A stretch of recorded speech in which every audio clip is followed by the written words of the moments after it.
Hey guys, so really here I want to pop in with a really quick technique tip because this is something I've seen several of you guys struggling with. I want to just sort of like illustrate a concept here with squats. It'll really help you guys stay a little bit more of a strong position on the entire squat. So this really has to do with rib cage positioning relative to our hips. So when we are squatting and deadlifting, we want to basically have our ribs stacked over our pelvis. Basically, strong joints are going to be stacked joints, and that's how we're going to be able to produce the most amount of force. So we want to have a position where our ribs are stacked over our pelvis. Now, one thing that people struggle with a lot on the squat is that they will essentially overextend their spine on the way down, and that causes them to lose their stacked position and going into the hole, which can also result in them, losing balance going into the hole, which can result in them cutting depth or having an excessive amount of like lower back strain, or just tipping over excessively out of the hole. So I want to really make this very clear.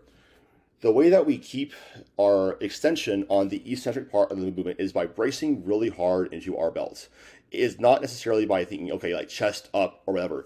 Chest up is a rather poor cue on the eccentric part of the lift.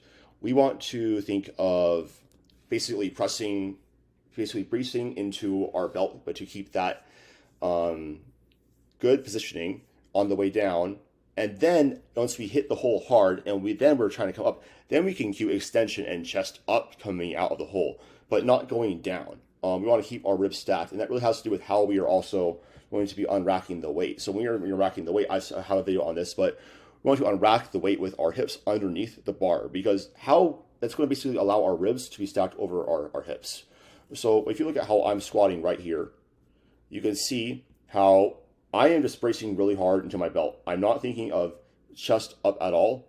I'm breathing as hard as I possibly can into this, pushing my knees forward, trusting that my brace is going to basically hold that neutral position. And then on the concentric part of the movement, as soon as I hit the hole, I'm cueing shoulders up into the bar or chest up into the bar as hard as I possibly can. And you can see here how I'm keeping that stacked position of my ribs over my pelvis the entire time. One last point I wanted to just say is because it is very, very common to feel like your weight is shifting back onto your heels, losing balance, like you're going to be falling down on the way down.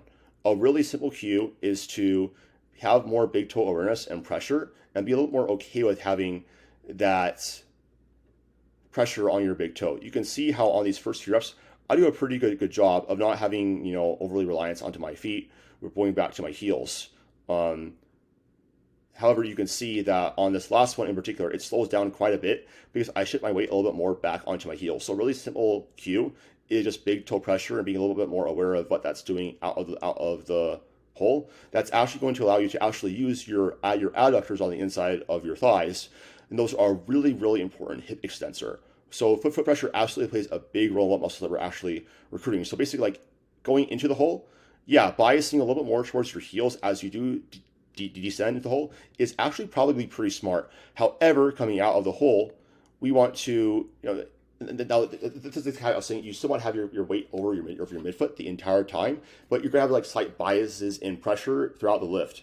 And then coming out of the hole from, basically as I'm going down the hole on this point, I'm a little bit more pressures onto my heels. And as I'm going down into the hole, I'm trying to think about shifting my weight a little bit more forward onto my toes. And then as soon as I get into the hole, I'm thinking of pressing my big toe down as much as possible into the floor, and to get my adductors involved out the hole in order for me to basically get through the sticking point. And then as soon as I get above my sticking point, then I will go a little bit back more towards my heels. So hopefully this is helpful. If you have any questions, just ask. But this is what I wanted to go over today.